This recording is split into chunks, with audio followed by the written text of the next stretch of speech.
Dr. Zulher Ali, spesialis penyakit dalam, konsultan ginjal hipertensi, akan membicarakan tentang bagaimana, kapan harus memulai, dan apakah memang bisa dihentikan hemodialisis yang selama ini boleh dikatakan menakutkan bagi pasien-pasien kita. Kepada Dr. Zulher Ali, spesialis penyakit dalam, konsultan ginjal hipertensi, dipersilahkan, Dok. Baik, Assalamualaikum warahmatullahi wabarakatuh. Waalaikumsalam warahmatullahi Terima wabarakatuh. kasih Dr. Eviani. Kita melanjutkan cerita mengenai terapi pengganti ginjal. Kalau tadi Dr. Hasan sudah menjelaskan apa dan bagaimana mengenai gagal ginjal kronik, ya, penyakit ginjal kronik, saya akan bicara untuk lanjutannya, yaitu mengenai hemodialisis yang selama ini sangat populer sebagai terapi pengganti ginjal. Iya, apakah? Jadi pertanyaannya adalah kapan kita mulai untuk dialisis? Ya, ini pertanyaan yang sulit dijawab karena kadang-kadang kalau kita kecepatan, pasien ngomong, wah ini belum saatnya. Kalau sudah terlanjur berat, cuci darah, akhirnya meninggal. Akhirnya pasien mengatakan bahwa saya meninggal karena cuci darah. Gitu. Jadi mari kita lihat bersama bagaimana sebetulnya hemodialisis ini. Slide.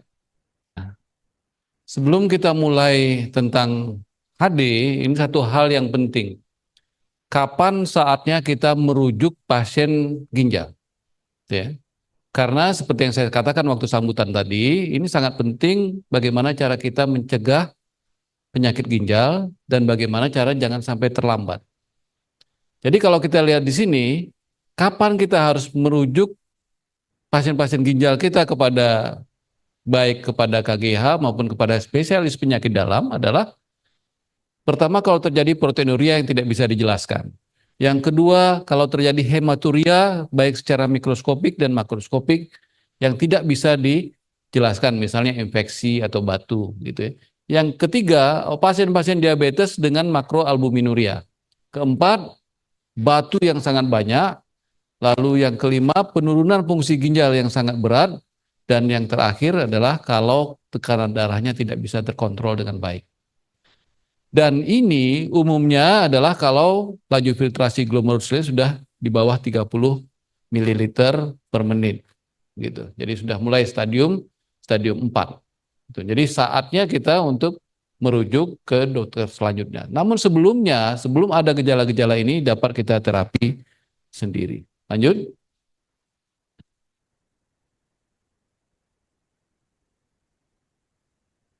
Nah, jadi kalau kita perhatikan di sini, ini adalah perbandingan antara laju filtrasi glomerulus dan albuminuria.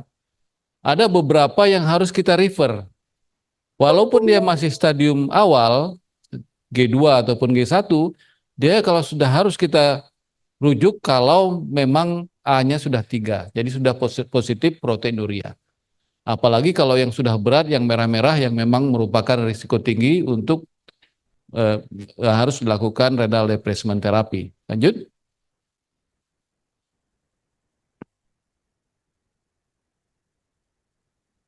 Ya. Nah, sewaktu dia level 4, jadi stadium 4, inilah yang harus kita persiapkan. Karena pasien rata-rata ngomong, dok kalau bisa saya jangan cuci darah gitu ya. Tapi kita harus memberikan penjelasannya untuk pasien-pasien yang stadium 4 ini, yang laju filtrasi glomerulusnya 30 sampai 15, kita harus menjelaskan baik kepada pasien maupun keluarga bahwa kecenderungan pasien ini akan dilakukan terapi pengganti ginjal. Ini semuanya. Perjalanan alamiah penyakit ginjal, pengelolaan penyakit ginjal, bagaimana terapi farmakologi dan non-farmakologi, bagaimana terapi pengganti ginjal itu sendiri, apa risikonya kalau kita tidak melakukan, bahkan kita harus mulai melakukan penerangan mengenai akses vaskuler. Ya, lanjut. Nah, apa sebetulnya terapi pengganti ginjal itu? Ini juga harus kita jelaskan dengan baik adalah bahwa terapi pengganti ginjal ini bukan untuk mengobati ginjal yang sakit, tetapi betul-betul untuk mengganti ginjal karena ginjalnya sudah rusak. Saya selalu memberikan contoh, ini sama dengan ban mobil kita, kalau dia bocornya masih kecil, bisa kita tambal. Tapi kalau sudah robek, kita harus ganti dengan ban yang baru. Dan sekali lagi, penggantian ban yang baru ini bukan untuk menyembuhkan ban yang robek. Itu yang kadang-kadang pasien selalu bertanya, dok, kapan sembuhnya dok? Walaupun sudah cuci darah 3 bulan, tidak sembuh-sembuh, gitu ya. Itu kita harus menjelaskan bahwa terapi pengganti ginjal bukan untuk menyembuhkan ginjalnya yang sudah tidak berfungsi. Dan angka mortalitasnya adalah 22%. Jadi masih cukup banyak. Jadi jangan salah kalau kita, apa dok risiko untuk cuci darah? Karena apa komplikasi cuci darah? Saya selalu mengatakan hampir sama dengan risiko medik yang lain, bahkan hampir sama dengan risiko kita kalau jalan-jalan di jalan raya. Cukup aman, tapi sekali-sekali kita bisa ketabrak. Ketabrak bisa sakit, bisa patah, bisa meninggal. Itulah risiko hemodialisis. Lanjut. Nah, ini sebetulnya terapi pengganti ginjal itu ada dua. Ada yang intermittent, jadi pada waktu-waktu tertentu, ada yang berkesinambungan. Nah, kalau yang intermittent itu biasanya cuci darah HD, HDF, CAPD, sedangkan yang berkesinambungan adalah CRRT yang biasanya dilakukan oleh dokter Samsirun di dialisis. Ya. CAPD nanti bisa dia intermittent, bisa continuous. Kalau dia rutin, itu termasuk yang continuous karena dia hampir setiap jam gantian. Nanti dokter Novadian akan menjelaskan. Lanjut. Ini jadi agak terlambat karena harus diatur di sana. Jadi saya tidak tek. Ini tadi sudah dijelaskan oleh dokter Hasan, tidak perlu kita jelaskan lagi. Lanjut. Nah, ini sejarahnya ya. Ternyata bahwa hemodialisis ini sudah dimulai tahun 1861 oleh Thomas Graham, kemudian dikembangkan oleh John Abel tahun 2013, dan George Haas itu merupakan manusia pertama yang didialisis tahun 1924. Jadi masih belum terlalu lama, baru lebih kurang 100 tahun. Lanjut. Nah, kemudian barulah dibuat 1943 mesin dialisis yang mirip dengan drum dan digunakan di Korea pada tahun 1948. Ini William Colvin yang menggunakannya cukup besar kalau kita bandingkan dengan mesin hemodialisis sekarang. Lanjut. Nah, baru pada tahun 1960 Scribner melakukan akses vaskuler dan dilanjutkan oleh Simino tahun 1966 sehingga sekarang istilah kita umumnya yang AV fistula itu disebut Simino. Simino itu nama orang, bukan orang Jawa tapi orang Itali. Jadi Simino. Nah, siapa itu Bu? Simino gitu ya. Baik, lanjut. Nah, dikembangkan ini saya ingat tahun 2010-an sudah dikembangkan apa yang namanya Wakman, itu bentuknya itu bisa pakai jadi baju, jadi bisa dibawa jalan-jalan. Tapi alhamdulillah sampai sekarang ini belum bisa terlaksana. Jadi baru cita-cita. Yang baru ada kemarin kita ikut era di Eropa, lanjut. Apa yang disebut sebagai ini neo kidney. Jadi portable dialisis. Ini bisa dibawa jalan-jalan. Nah, ini bentuknya ya. Saya tidak bisa ya. Bentuknya dan dilakukan di hotel ya. Udah mudah sekali, tidak perlu harus ke rumah sakit Matahir gitu ya. Nah, lanjut. Dan prinsipnya tidak lain adalah proses yang terjadi secara fisika, yaitu difusi dan ultrafiltrasi. Difusi fungsinya adalah untuk memindahkan solut atau larutan dari yang tinggi ke rendah, sedangkan ultrafiltrasi adalah menarik air berdasarkan tekanan hidrostatik. Ini contohnya. Lanjut. Nah, kalau kita lihat di sini, nah itu gambarannya bahwa yang A itu bagaimana bahwa solutnya itu dipindahkan dari yang urium kreatinin dipindahkan dari yang padat ke yang cair di dialisat, sedangkan yang B itu bagaimana memindahkan cairan karena tekanan hidrostatik yang kita buat.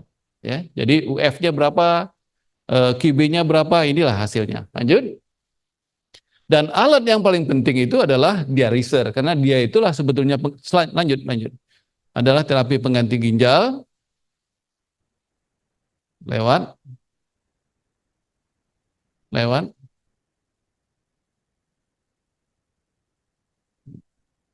Nah, ini dia, inilah yang kita sebut sebagai ginjal pengganti itu. Sedangkan alat-alat yang lain itu boleh dikatakan pelengkap, penunjang untuk ini.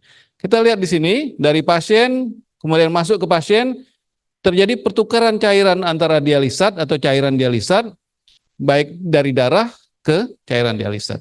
Jadi kalium, urium, kreatinin, semuanya fosfat ditarik semua ke cairan. Lanjut. Nah, ini seratnya, ya. Tipe membrannya ada selulose, sekarang ada selulose pengganti dan sintetik. Sekarang ada yang low flux, ada yang high flux, ada juga yang HDX, jadi ekspansi yang lebih baik, bahkan ada HDF. Kualitas dari dialiser inilah yang menentukan bagaimana kualitas dari tindakan hemodialisis kita. Lanjut. Nah, ini kira-kira gambaran jenis hemodialisat, tidak jauh berbeda dengan darah kita, baik sodium, potasium, kalsium, ini yang bisa diatur. Kalau pada pasien-pasien yang hipernatremi, biasanya kita encerkan. Pada pasien hiperkalemi, lebih kita encerkan lagi. Sebaliknya, kalau terjadi hiponatremi, ini bisa kita tarik cairannya sehingga dia menjadi normonatremi. Lanjut. Nah, ini kira-kira gambaran bagaimana prosesnya. Mesin-mesin itu tidak lain adalah untuk mengatur tekanan, untuk mengatur bagaimana heparin, mengatur waktunya, sehingga kita akan lebih mudah untuk melakukan hemodialisis. Lanjut. Ini yang jarang terjadi di kita. Kalau di luar negeri orang lebih senang duduk. Kalau di kita lebih senang berbaring sehingga bednya lebih luas. Lanjut. Nah, ini pertanyaan tadi yang sudah dijelaskan juga oleh Dr. Hasan Basri. Kapan sebetulnya kita memulai hemodialisis? Ya. Jadi kadang-kadang kita ada yang mengatakan kalau stadium 5 pasti hemodialisis. Belum tentu. Ya, ini adalah patokan yang dikeluarkan oleh Pernefri sudah lama, 2013. Di sini simple dia katakan, kalau laju filtrasi glomerulus kurang dari 5, ya sudah kurang dari 5, itu sudah wajib cuci darah dengan atau tanpa gejala. Jadi kalau kreatininnya sudah di atas 10 misalnya, itu tidak ada pilihan kita. Kalau dia kurang dari 10, itu tergantung gejala, apakah itu edema paru, hiperkalemi, asidosis metabolik, hiperfosfatemia, kemudian tensi yang tidak terkontrol. Pengecualian pada pasien-pasien yang disebabkan oleh DM. Kalau DM biasanya awal-awal kurang dari 15 sudah harus kita lakukan hemodialisis. Lanjut. Ini adalah guideline yang sama tadi dari Dr. Hasan. Ini hampir sama dengan yang tadi. Ini juga lanjut. Ini juga dijelaskan gejala uremia, gangguan elektrolit, terjadi asidosis metabolik, dan kalau terjadi overload cairan. Tidak jarang kadang-kadang pasien-pasien yang kreatininnya masih ringan, pasien-pasien gagal jantung, tapi urinnya tidak ada lagi, biasanya kita lakukan HD untuk menarik cairannya. Lanjut. Nah, tadi yang kita jelaskan adalah penyakit ginjal kronik. Bagaimana dengan AKI? Ya. Kalau AKI, indikasinya sederhana. AKI stage 3, baik itu berdasarkan kreatinin, biasanya di atas 4, atau karena anuri, atau oliguri, hiperkalemi, metabolik asidosis, tanda-tanda uremia yang lain, juga perburukan fungsi ginjal, dan yang tidak kalah pentingnya, ada beberapa indikasi akut, ya, yaitu drug intoxikasi.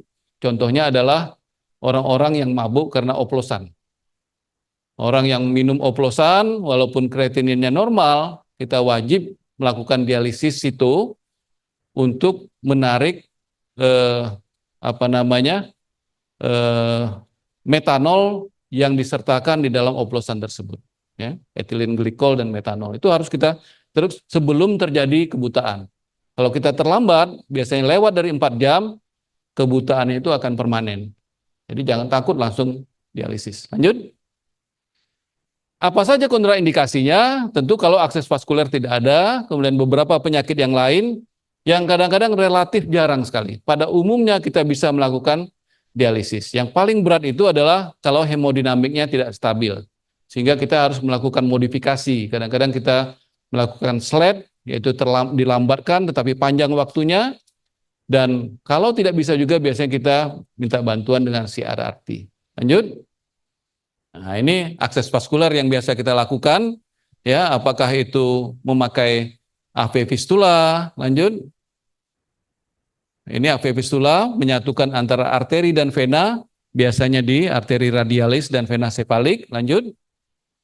Kemudian bisa juga AV graf yang sangat jarang kita lakukan. Umumnya ini dilakukan oleh para sejawat kita, spesialis bedah, bedah vaskuler, dan bedah torak. Lanjut.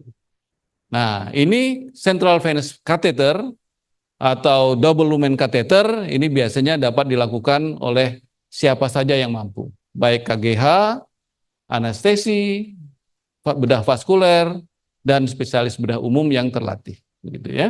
Lanjut. Nah, bagaimana dengan dosis? Ya, ini yang sering dipermasalahkan mengenai dosis, bahwa kalau di luar negeri umumnya dosisnya adalah 3 kali seminggu selama 4 jam. Jadi 6, memang dosisnya itu adalah selama seminggu itu harus mencapai 10 sampai 15 jam per minggu. Makanya kalau dia 3 kali seminggu, maka dosisnya adalah 3 kali 4 jam. Kita 2 kali seminggu, idealnya adalah 2 kali 5 jam. Jadi 2 kali 5 jam. Tapi sayangnya bahwa beberapa center tidak mampu untuk melakukan 2 kali 5 jam ini. Kadang-kadang hanya 2 kali 4 jam. Kenapa demikian? Karena kadang-kadang cairannya kurang. Karena itu dibuat untuk standar luar negeri 4 jam.